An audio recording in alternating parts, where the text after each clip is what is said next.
Hey everyone, it's SaskiaSketches. Welcome to another Shots It's an Art video. Today I'm doing a collab with one. Yay. So back when I was on Andrew's video, we presented a list of other YouTube artists who I wanted to see do the hashtag draw with your mouse challenge. What I didn't count on was meeting somebody in the comment section who said they wanted to give it a shot. That was Saskia.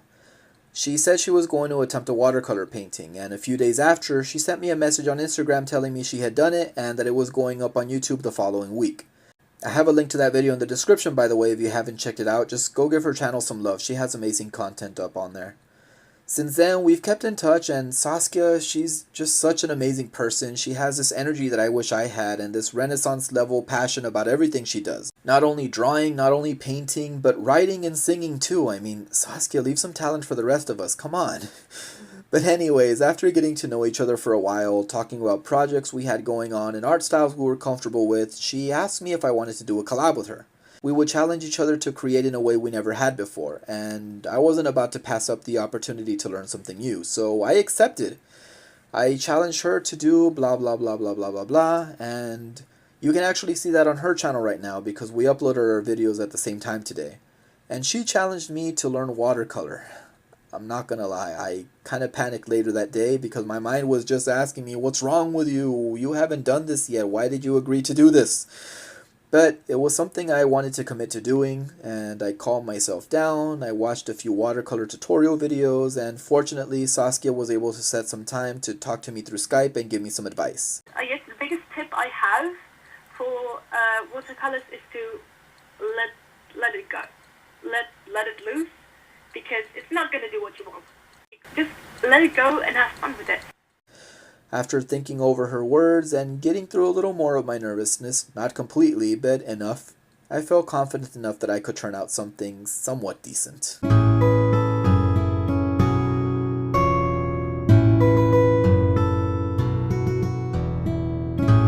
First of all, I'm using a Strathmore brand watercolor pad.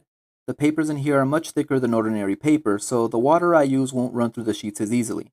The brand of paint pan I bought is Artist Loft. It comes with 36 colors, but it has the tiniest brush.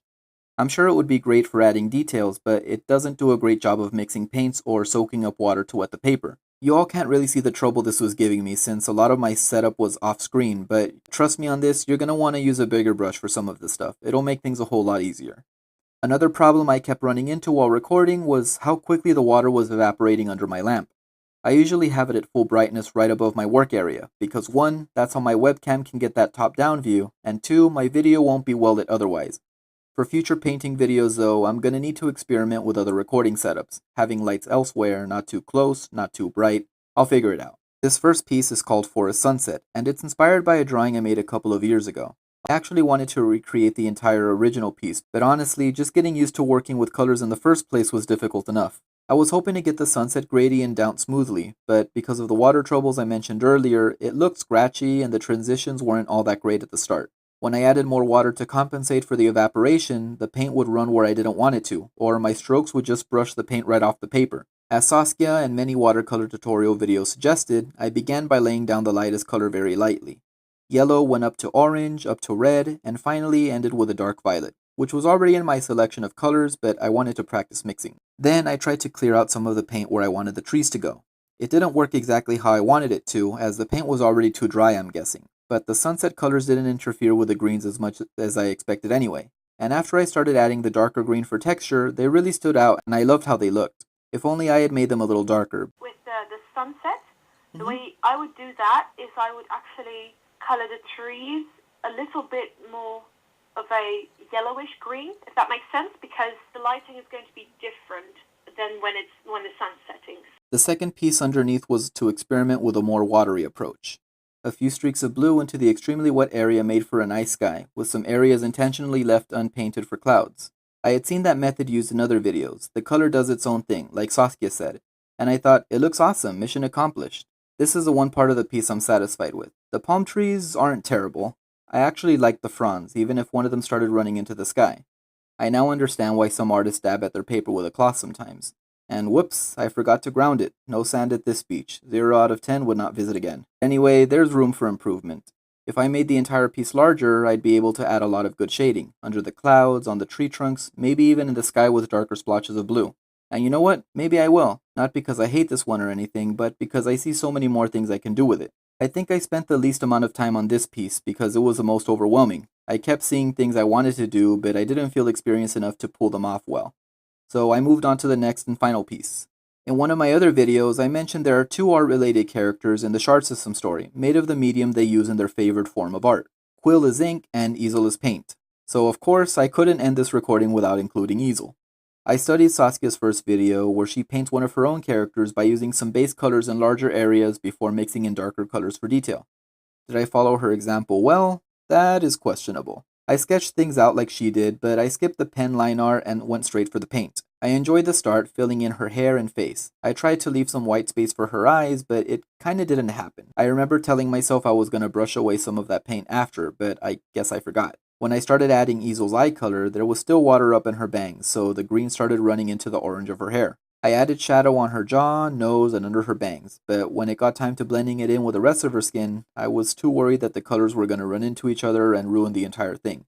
The colors came out vibrantly, which is something Easel would appreciate, but next time I want to do things a bit more subtle. I have a lot of practicing to do, and I'm looking forward to it. Once I was done, I Skyped with Saskia again to show her the end result. Yeah, here it is. Oh my goodness. Yeah, that looks really good. Thanks. I like how you layered the landscape, like you did the sky and the trees in the foreground. I'm grateful I got the chance to meet Saskia and that she pulled me out of my comfort zone with this challenge. I had a lot of fun learning. This won't be the last time you see me painting.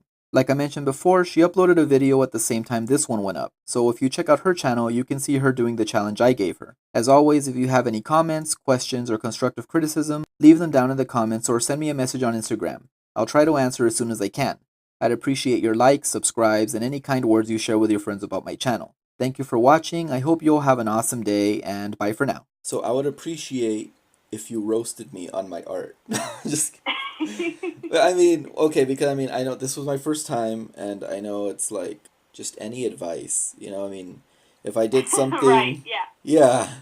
something right, something wrong, just Okay, I won't be mean to you, but I'll tell you what, something that maybe you could improve on. Right? Okay, so I don't want to be mean. no. Okay, look, you be as mean as you need to be because this is gonna help me grow. Yeah, okay. Right. Like the palm trees and stuff, that's at daytime. So that's looking good. You can just use those natural colors.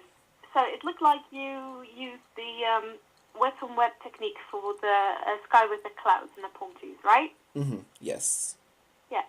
And for the other sky, like the sunset one, that one appears a little bit streaky, right? I'm just being incredibly nitpicky right now, but Yeah, go ahead. Yeah, okay, so it looks a little streaky. That, to me, shows that that could be the idea, that could be the style you're going for. If that's the case, please just ignore what I'm saying right now and keep doing it, if that's the effect you want. But if it's not the effect you want, if you want a clean gradient, what I would suggest is using the wet on wet technique too. So you would make a square, you would wet the square with water, and then you pick two colors, I guess, like your gradient from red to yellow. And you'd you'd add yellow to the bottom and like slowly build it up towards the middle, and then at the top and slowly build that up towards the middle, and in the middle you can make them mix so you get a good orange. And if you want something darker up top, you can go over with a dark brown or purple maybe. Yeah, and just make sure it's one seamless blend, and you can do that with the wet on wet technique. You can do that really well. Okay.